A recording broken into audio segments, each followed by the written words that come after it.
Y'all, welcome back. This is the official first installment of the Musicpreneur podcast. My name is Nico Santana, and you are being greeted by myself and my co-host, Mr. Cruz, Mr. Javi Cruz. Welcome aboard.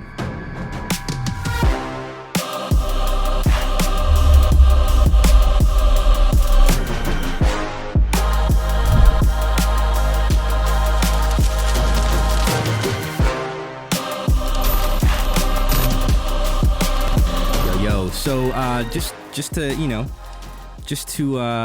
cats out the bag, address the elephant in the room, whatever the expression is. I'm horrible with these little expressions, but exciting stuff happened. Yeah, right. Obviously, we are no longer and I'm not going to say the full name, the previously named podcast. We are now the Musicpreneur podcast. For various reasons, but as you all are aware, and I'll just address this briefly so that way we don't necessarily drag this on any further than it needs to be. I received a cease and desist letter made out to my media company, NTS Media LLC, from a distributor who uses the term DIY musician. And so moving forward, while our intent and my intent was never to infringe upon anyone's copyright or service mark or trademark, nor was I even aware. I'll be honest, I just don't pay attention to really much of anyone else. So, now that this has come to my attention, now that this has come to my attention, obviously we wanted to do the most appropriate thing to expedite us being able to continue forward with this podcast. And so while I don't admit any wrongdoing, this is what we're being called now. The Musicpreneur podcast is in full effect by artists, for artists who truly care about the independent music space. Shouts out to all the supporters, of course, all the people that listen to this podcast and the sponsors that have come on board. So, Mr. Cruz, man, crazy week for me, bro. Yeah.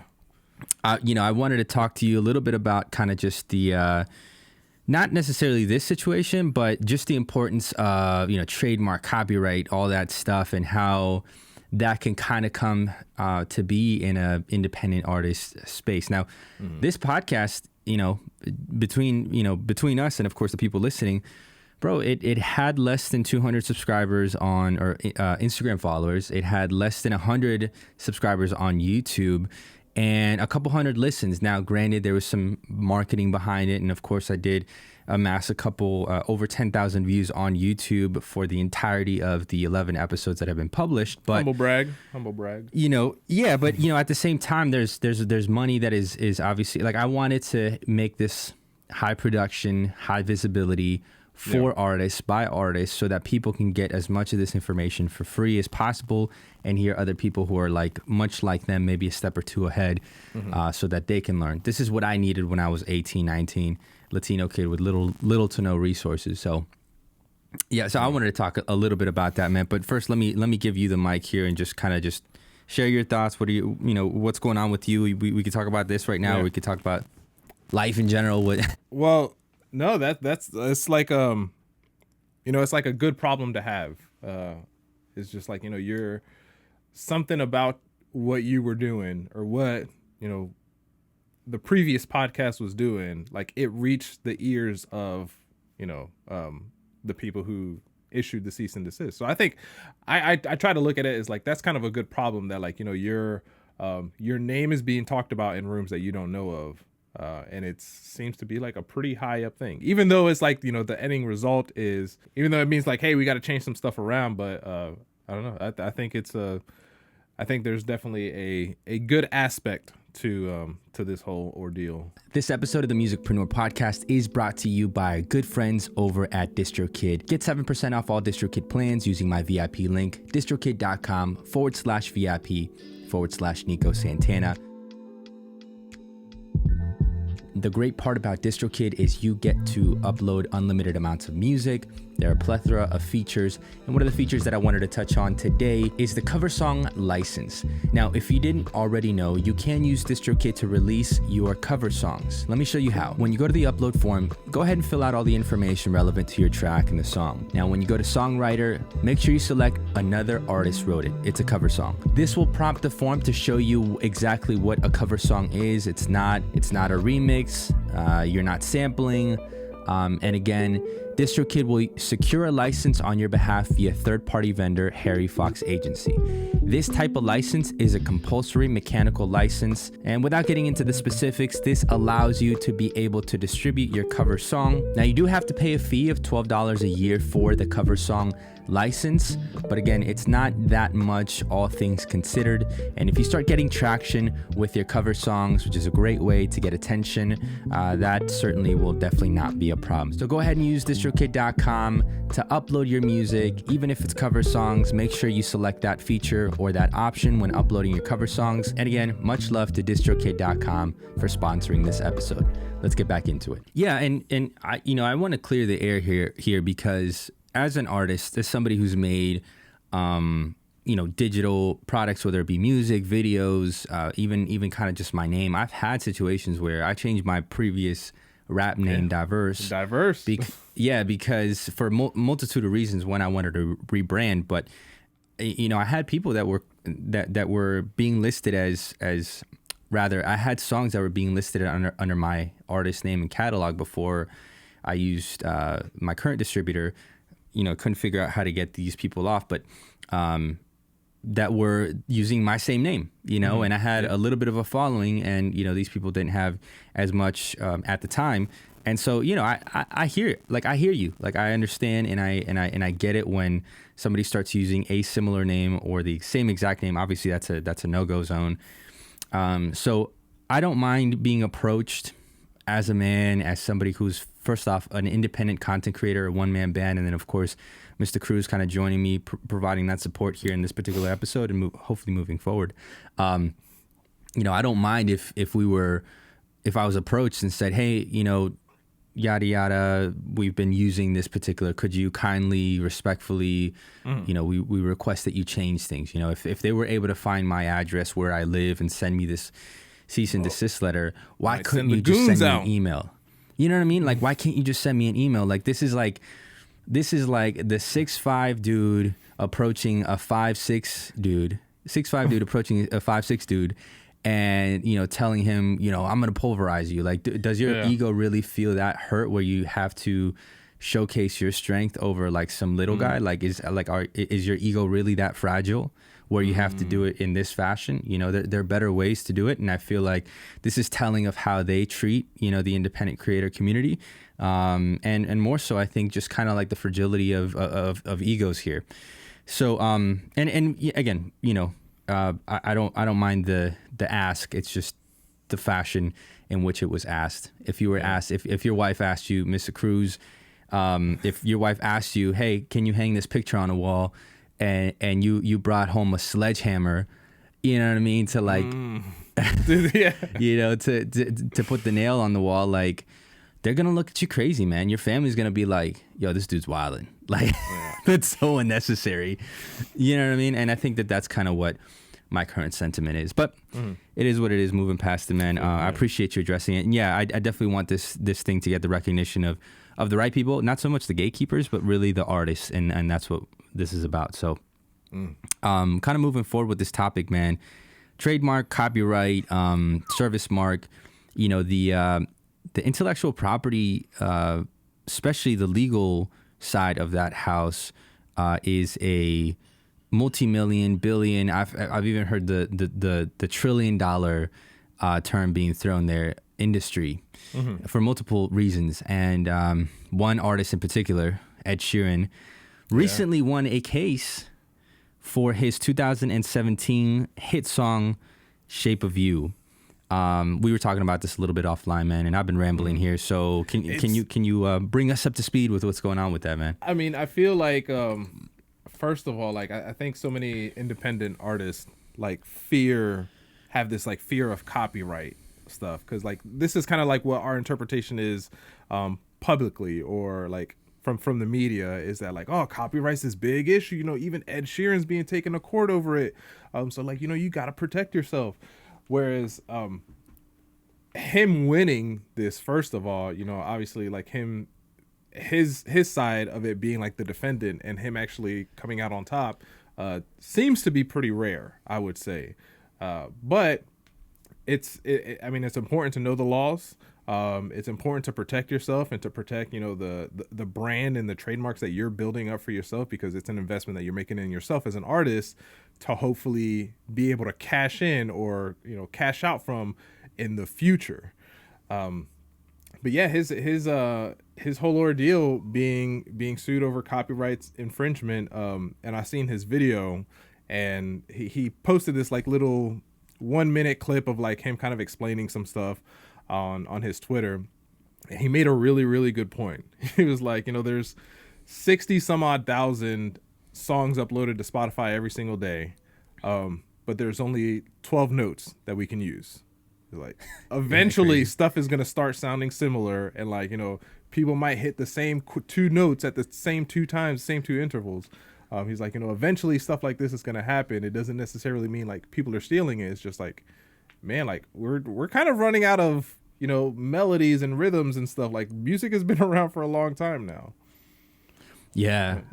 Yeah, man, I totally agree. That's the thing. It's like, whether it's music, which with typically within the structure of pop music, there's like a 12 chord progression. You have the 4/4 measures. You have a typical tempo of anywhere between 80 beats per minute to up to 140, depending on whether or not you do like, I don't know if the appropriate term would be half steps and just kind of faster variation of that, whether it's like 160 or, breaking it down in that fashion. I'm getting too technical here, but all I'm trying to say is that, there's parameters that make a specific genre that genre. Right. So whether you use the name, do it yourself like every other podcast out there, or whether you're using the 12 chord progression, like, is your intention really to copyright and trademark? And I think obviously if people are intentionally trying to infringe on someone's copyright, like, don't do that. Right. Don't steal a beat off the internet and rap about it like we used to do back in the day with mixtapes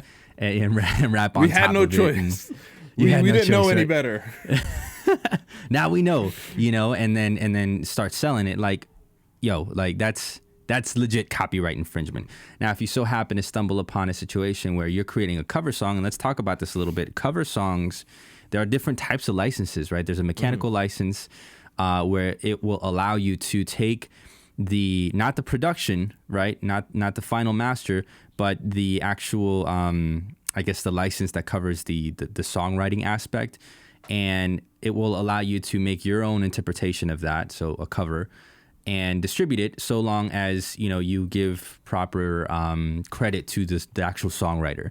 So that's how cover art, and cover artists are able to make a living off their music because of that, because they're claiming the rights to the production, and as far as like their recording and their production of it, but they're not claiming rights to the actual songwriting. Which funny enough, I know that like when YouTube has like YouTube Music, it's been around for a minute now, but I remember that a big part of rolling out YouTube Music was to be able to have a platform for a lot of these YouTubers who were like just going on there, like playing a guitar and singing a cover song. But then they end up getting like, the copyright strike, and like now, hey, your channel's now banned or whatever kind of consequences. That YouTube Music was kind of created out of that environment to be able to allow these YouTubers to make money from doing cover songs, where it's like it's kind of a mutually beneficial aspect where the performer or the cover artist is allowed to profit off of something that the original artist was, but then the original artist is also still being able to like profit. Now I don't know how that money ends up turning out. Like it might be like a 199 split, but still I think that nowadays it's great that we have something like that, because like obviously like when we came up in the pre-internet days, there was nothing like this. It was just like you had YouTube, that was it, and if like you got a copyright strike, nobody's ever gonna see it. Yeah, that's a challenge, but I think the mentality has shifted, much like technology. And of course, this is kind of a generalization, broad stroke generalization, but I've heard it time and time again, particularly from like the tech industry. Like we look at the world from a place of abundance, like the scarcity mindset where I have to send you this cease and desist. I have to like go after even the smallest of penny in order to make a living versus, nah, there's enough eating out here for everyone. Let's approach it from that angle. Let's all make money together. I think that's a better way, especially with the creator economy, with the music creator economy. And that's what YouTube has shifted. Now, before, like you mentioned, there was a bunch of people, getting copyright strikes or whatever. But eventually the music industry was like, everybody can actually eat off of this. So when a cover artist puts out a song, they're giving you publicity as the songwriter. They're giving that song publicity.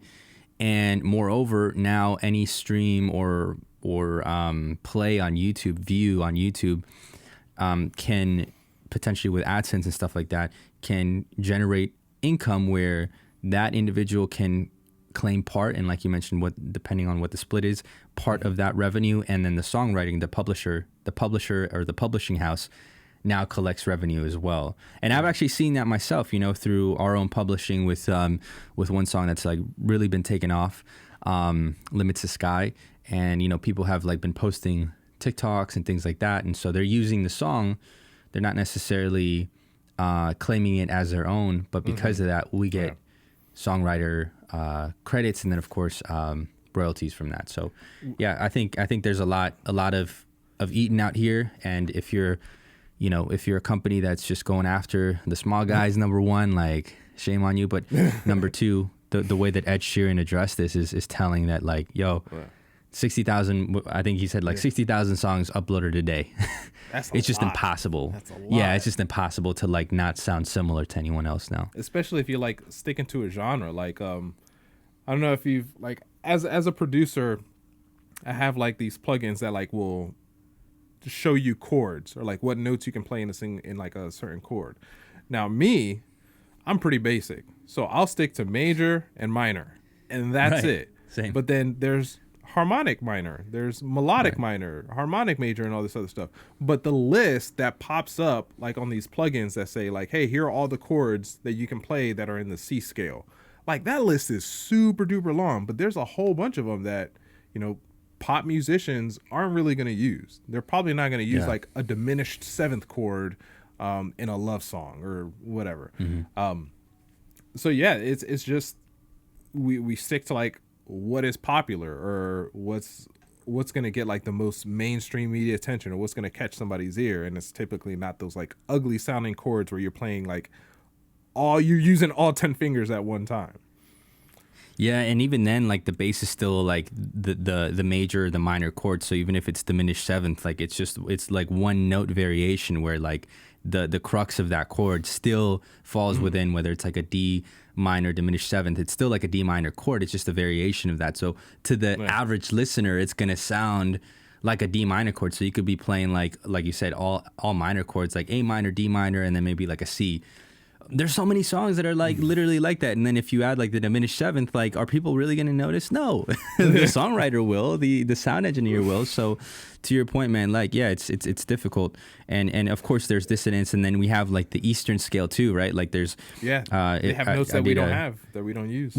We don't have that, right? And so to some people that would sound like, yo, this is out of tune, but it's like, no, this is actually within the Eastern scale. So, music theory, dude, like it's fascinating, but obviously, if you want to make something commercial, you have to make something palatable, recognizable. And unfortunately, it just is what it is. The average consumer doesn't really know enough about music theory to know and understand like, oh, this is beautiful music, when to them it's like, something sounds off. Yeah. I think on that note, like with the whole idea of like copywriting and copying or like taking somebody else's song, like especially like in hip hop, that like it seems that people are afraid of like what sampling is, or like they don't quite understand like, oh, well, you sampled Gloria Stefan's song, like I can't use it, man, because if I put that song out, she's just gonna take all the money. Like, well, first of all, like, let's be realistic about how much money you're gonna make from streaming this. Like, I don't think you're gonna end up losing your house or not being able to make like a mortgage payment.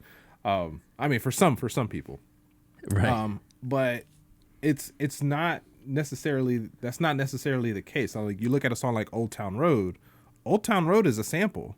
Lil Nas X, Keo, like the producer, and it was like a 9 Inch Nails song. Like everybody, Shouts out to BeatStars. huh? Yeah, shout out to BeatStars. Shameless plug. Like everybody who was a part of that, making the new song, making Old Town Road, and the people who provided the original sample, like they all walked away very happy and very wealthy, right. Even though the song was a sample. But then on the counter side of that, you have people like Juice WRLD and Nick Mira, who sampled the song from Sting in, man, I forget, Lucid Dreams, Juice WRLD's Lucid Dreams. Like, and in that case, like, well, Sting kind of janked them for a lot of stuff, but that's because, you know, they didn't kind of take the proper routes. And after the song became popular, well, now Sting has all the leverage because you guys just made a fortune off of using something of mine that you didn't like get my permission from first. And that sample has been used so many times. Nas used that same sample. The first time I ever heard it. Yeah. Yeah. And the funny thing is, like, going back to the Ed Sheeran thing, I remember I used to have a Native Instruments machine, and I grew up listening to Sting. My dad is a huge fan, and I remember just making a track off of that specific song, and I didn't realize, like, I didn't connect the dots. The reason why this felt so good and so familiar was because it was already used previously. So I basically recreated the Nas beat without knowing, and then sampling it, and I put it out. I think I privated that song. Now I didn't want to get in trouble, you know what I mean? But that's what's crazy, dude. Yeah. Well, even now, I know people who are like into sync licensing. Like there's a lot of libraries who will say now, like, hey, if you submit anything, like you can't use anything that you found on Splice. You can't use anything from like Arcade or like a Native or Contact Loop or something like that. Like it all has to be 100% original. Yeah, for sure. Yeah, and that's the thing. It's like it is easier than ever to become a producer, but you know, for that particular purpose, know your stuff enough to know how to make music from scratch, and that's obviously going to take you further. But again, CYA, right? Like try to do everything that you can, especially if you're taking this approach as a business. Now, mind you, like when I came out with this podcast, my intent was not necessarily to make this a business, at least not necessarily right now.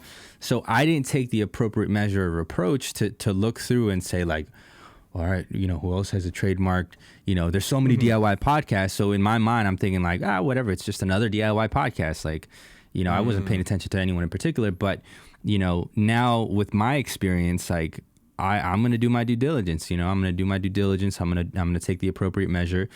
There's something called media insurance, by the way, if you're not familiar with it. If you have anything online and maybe you say something that's a little, you know, it could be a little offensive. Controversial. Media insurance is there for that. You know what I mean? So, you know, YouTubers have media liability insurance now, you know, so there's that.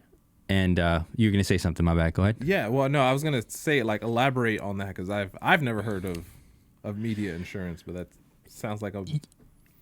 Yeah, man, it's all very interesting because as YouTube started generating these YouTubers with high profiles and, of course, people talking about specific issues, whether it was current events or even specific people, reaction videos, things of that nature, people started getting slapped with lawsuits and infringement, copyright issues and whatnot and so forth. So two particular YouTubers that I followed in the finance space, Graham Stephan and I'm forgetting this other guy's name, but he's up there too. You know, he did a video, an expose on this financial guru named Grant Cardone, who has some, in the eye of the general finance, personal finance public, has some questionable marketing tactics. And so, you know, the whole notion behind these videos were basically like, yo, this guy's, you know, kind of a snake oil or like he comes across that. And so through this process, I guess Grant Cardone slapped him with a lawsuit, man, and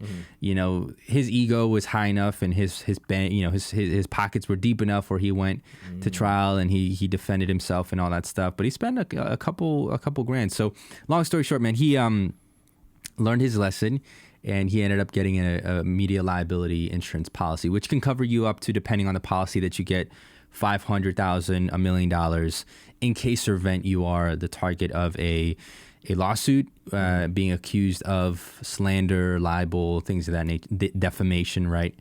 And nowadays, man, you don't know. People could take things the wrong way. Like, I was listening to a video the other day where this guy was saying, like, I've lived in Argentina, I've lived in Italy and France and the U.S. and some other countries in between.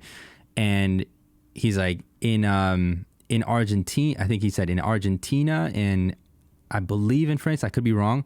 He's like, people want you to speak to them. He specifically in Argentina, he's like, people want you to speak direct to them, right? He's like, to the point where they're actually like actively offensive. Like they'll call you by the characteristic or the trait that you would probably be most insecure of, right? And so, like, for example, he's like, and I'll say this in Spanish, but then I'll translate it in English. He's like, friends will call each other and say like, oye gordo, ven aquí, like, which means like, hey fatty, come here. You know what I mean? He's like, if you do that in the U.S., bro, you can't. First of all, you can't. Hey fatty, come here. Like that's. And the interesting part is in Argentina, and I know this from my culture as well in Colombia, they do so in a loving fashion. So it's like they're lovingly trying to mock you, which is kind of interesting. It's more endearing.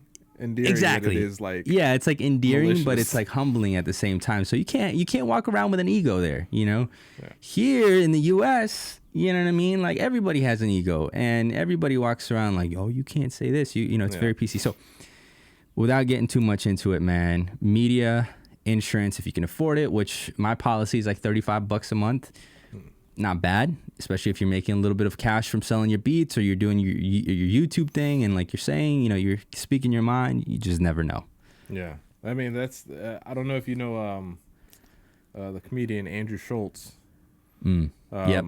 But he went off on the whole like Will Smith, Chris Rock thing, and like he went off. I was like, man, he might need some media insurance after the stuff that he said. But then again, it's like it's comedy. I'm sure he does, man. And if you're that high profile, if you're generating a good amount of income, I would say as a media business, because you as an artist, you're a media business. As a producer, you're a media business. You're a media-based business. Get yourself an accountant. Get yourself in touch with a lawyer, and know enough about the basics of those two, where you can kind of navigate those on your own, but also have those contacts, Like I personally have had those contacts before. I obviously have my own CPA. Like I have friends who, you included, man, who know of media lawyers and entertainment lawyers. So, I feel comfortable, but at the same time, I think it's important to kind of know the arena that you're stepping into. Not just like, hey, I'm going to make music. It's for fun. Like, cool, start there. But then if you're going to go into the business side of music, like, there's some snakes, man. You just never know. Which, I mean, going back to like the Ed Sheeran thing, like I'm not sure like what the payout was or the settlement or whatever or anything. I didn't see like the end result. We just know that like, hey, he won the suit. Right. A lot of times, like I think from the public eye, we look at like, oh, you settled a lawsuit. That means like you lost. That means like, you didn't want like something they said to like come out. So you're like paying them off. It's like paying them hush money. But realistically, like when somebody settles a lawsuit, it's like, hey, I'm going to lose more money in fighting this than it would to just pay them what they're asking for. So I'm going to give them what they want. Because I think if I was Ed Sheeran and if I'm getting paid, $100K a night to perform, and somebody's like trying to sue me and they're willing to settle out for $50K, like I'm going to pay them the $50K because that's me performing for half of what I was performing versus me, spending days in court or having to fight this battle that's going to cost me in the end more than it would just to like pay them out and kind of keep going on with my life. Bro, and attorneys know that. Like it's a it's a chess game, I mentioned in one of my recent videos, like I've worked claims litigation for a little over 6 years. I remember.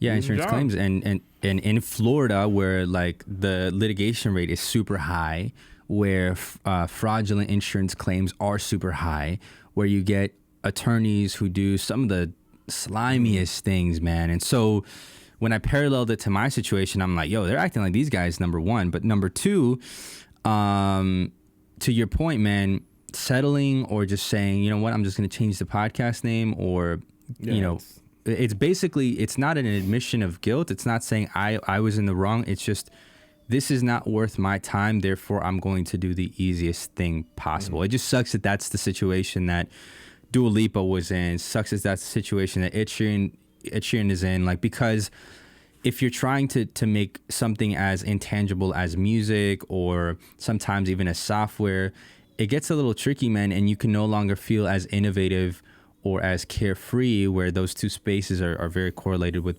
having that emotion.